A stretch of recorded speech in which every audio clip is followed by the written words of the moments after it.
Bayangkan, ajaran seorang nabi digantikan oleh orang yang bahkan tidak pernah bertemu dengannya. Namun ajaran itulah yang sekarang dipeluk seluruh dunia. Jika itu benar, siapa yang selama ini mereka ikuti? Jika kita melihat pada hari ini, tokoh yang paling berperan dalam agama Nasrani sejak semula, perkembangannya yang ajarannya telah jauh dari apa yang diajarkan oleh Nabi Isa alaihissalam adalah Paulus. Bahkan, apa yang dinamakan agama Masehi atau Nasrani akan lebih tepat jika dinamakan Paulisme atau agama Paulus. Paulus telah melakukan perannya dengan baik dalam agama ini, sehingga bisa memasukkan semua ajarannya yang bersumber dari surat-suratnya ke dalam bagian dari fatwa dalam ajaran agama Nasrani. Dan sekarang, semuanya terwujud. Seluruh doktrin yang dipakai oleh agama Nasrani telah menggunakan doktrin dari Paulus. Seperti apakah doktrin dari Paulus itu? Dan siapakah Paulus? Paulus merupakan tokoh penting dalam agama Masehi di samping Yesus Kristus. Karena sepeninggal Yesus, Pauluslah yang sangat berperan dalam membentuk ajaran agama Masehi. Padahal, ajaran Paulus itu banyak sekali yang menyimpang dari ajaran asli yang diajarkan oleh Nabi Isa alaihissalam atau Yesus.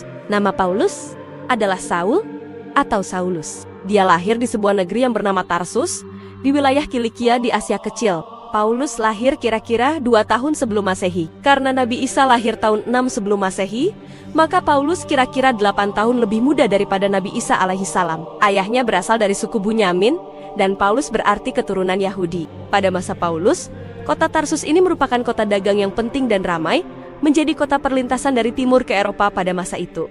Di kota Tarsus, terdapat sebuah perguruan Yunani, sejumlah kuil dewa-dewa, gedung komedi, dan tempat-tempat hiburan lainnya yang sangat disukai oleh orang-orang Yunani. Oleh ayahnya, Saulus dimasukkan ke sekolah sinagog, dan di sanalah ia mempelajari sejarah bangsanya. Dalam Kisah Rasul-Rasul, dijelaskan bahwa Paulus setelah menginjak dewasa, dikirim oleh ayahnya untuk belajar kepada seorang rabi di Yerusalem untuk belajar agama Yahudi. Sejak muda, ia memang sudah tertarik pada kebudayaan Yunani atau Helenis, terutama pada pelajaran filsafatnya. Dengan begitu, terbentuklah di dalam dirinya ada 2 pengaruh yang kuat. Pertama, pengaruh dari hukum Taurat yang kuat dari keluarganya. Dan yang kedua, pengaruh dari kebudayaan Yunani mengenai ajarannya. Paulus berguru pada Gamaliel, seorang ulama Yunani yang amat terkenal di Yerusalem. Paulus bukan orang Nazaret, dan bukan pula orang Yerusalem. Ia juga bukan murid langsung dari Nabi Isa alaihissalam, dan bukan juga pengikut Nabi Isa alaihissalam, baik di Yerusalem maupun di Nazaret. Bahkan ia belum pernah berhadapan muka langsung dengan Nabi Isa alaihissalam, walaupun ada kemungkinan ia pernah melihat Nabi Isa dari jauh. Malahan, Paulus merupakan musuh dari pengikut-pengikut Nabi Isa dan bertindak sangat kejam. Dialah orang yang menganiaya orang-orang Nasrani yang pertama. Banyak orang-orang Nasrani yang dipenjarakannya, dianiaya dalam rumah sembahyang, dan dipaksa untuk menentang Nabi Isa alaihissalam. Bahkan Paulus adalah orang yang menyetujui pembunuhan terhadap orang-orang Nasrani. Paulus selama hidupnya tidak pernah menikah, dan dia punya fisik yang cukup lemah dan sakit-sakitan. Namun, ia memiliki kemampuan berbicara di depan umum yang baik, ditambah pengetahuan yang mendalam tentang agama-agama Helenisme. Mengenai masuknya Paulus ke dalam agama Nasrani, Lukas berkata, saat Saul berada di dekat kota Damaskus, tiba-tiba memancar di sekitarnya cahaya dari langit. Dalam kisah itu disebutkan bahwa ia mengaku melihat Yesus, lalu menyatakan diri masuk agama Masehi. Namun di samping cerita dari Lukas ini, banyak penyelidik berpendapat bahwa permusuhan Paulus terhadap agama Nasrani justru mendesaknya masuk ke dalam agama tersebut. Lalu ia memeranginya dari dalam dengan merusak simbol-simbol ajaran asli. Paulus kemudian banyak mengubah ajaran umat Nasrani yang kemudian menjadi agama yang jelas bertentangan dengan ajaran yang disampaikan oleh Nabi Isa alaihissalam. Perbuatan semacam ini banyak terjadi dalam sejarah agama-agama lain. Bahkan dalam Islam pun pernah terjadi, seperti kisah Abdullah bin Sabah. Namun karena Al-Quran dijaga dan dihafal, pemikiran sesat itu tidak hidup. Berbeda ceritanya dengan Alkitab atau Injil ketika Yesus yang telah hilang dalam pergolakan. Oleh karena itu, tidak ada lagi yang melindungi agama Masehi dari pukulan-pukulan yang kejam yang ditujukan kepadanya oleh musuh-musuhnya dari dalam dan dari luar.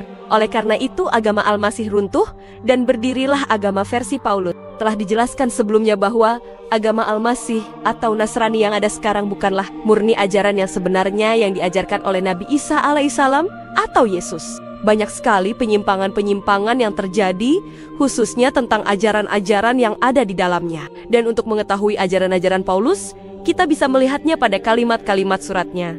Karena sumber utama ajaran-ajaran yang disampaikan Paulus ini ditulis dalam bentuk surat-surat dan kutipan atau surat-surat Paulus yang sekarang menjadi pedoman umat agama Nasrani. Surat-surat Paulus itu sekarang telah dicantumkan ke dalam kitab Perjanjian Baru. Dan sebagian besar isi dari Perjanjian Baru tersebut adalah merupakan surat-surat Paulus. Terbukti dalam Perjanjian Baru atau kisah rasul-rasul yang banyak menceritakan tentang Paulus, walaupun Paulus sebenarnya bukanlah seorang rasul, bukan murid Isa, dan bukan saksi hidup atas wahyu.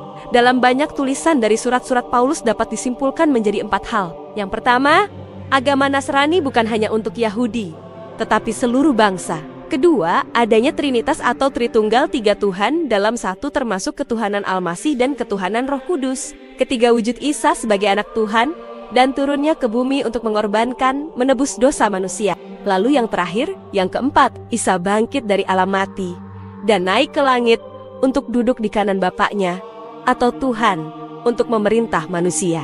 Dan inilah ajaran-ajaran yang sekarang dipedomani oleh umat Masehi dan sebagian besarnya bersumber dari Paulus. Karena itu bisa dipastikan bahwa Nasrani yang sekarang benar-benar telah berubah menjadi agama Paulus. Karena pokok keyakinan dalam ajaran Paulus banyak menyimpang dari ajaran Yesus yang asli, maka tidaklah aneh kalau terjadi pertikaian dengan beberapa orang pengikut Yesus yang lain seperti Barnabas dan Petrus. Barnabas memutuskan untuk berpisah dengan Paulus karena terjadi perbedaan keyakinan di antara keduanya. Barnabas menganggap bahwa Paulus telah melenceng jauh dari ketentuan-ketentuan Yesus. Dan akhirnya karena mendapatkan banyak tantangan dari para murid-murid Yesus, Paulus akhirnya berdakwah di lingkungan orang asing. Dan ini berlangsung pada tahun 60 Masehi. Pokok keyakinan dalam ajaran Paulus tersebut tersimpul dalam 7 doktrin dan termuat di dalam himpunan surat-surat Paulus atau Paul Epistle. Nomor 1, dosa warisan atau inherited sin, karena nenek moyang manusia yaitu Adam dan Hawa telah berbuat dosa di surga, maka turunannya mewarisi maut yang sedianya akan tetap hidup kekal di dalam surga.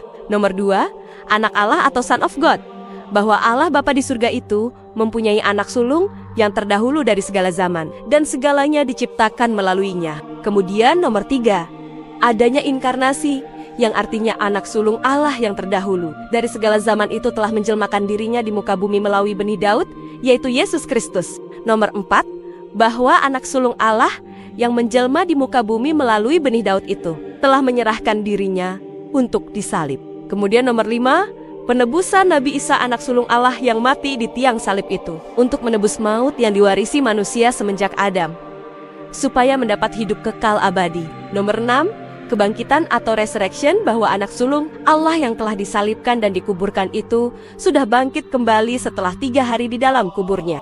Nomor 7 yang terakhir, naik ke langit dengan bersemayam di sebelah kanan Allah Bapa, bahwa anak sulung Allah yang telah bangkit dari kuburnya itu berada di sisi Allah Bapa di langit. Konsep inilah yang hingga hari ini masih dipegang oleh umat Nasrani. Islam memandang bahwa Isa dan Yesus adalah sosok yang sama.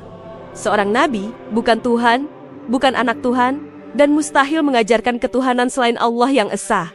Karena itu Islam meyakini bahwa agama Nasrani hari ini bukanlah agama murni peninggalan Nabi Isa alaihissalam, tetapi agama yang telah dipengaruhi campur tangan manusia. Jika selama ini kebenaran disembunyikan, maka pertanyaannya, siapa yang selama ini mengatur keyakinan manusia? Kita akan bongkar di episode berikutnya. Jangan lupa like dan share kalau kamu menyukai video ini, karena semakin banyak yang tahu, semakin dekat kita pada kebenaran yang sebenarnya.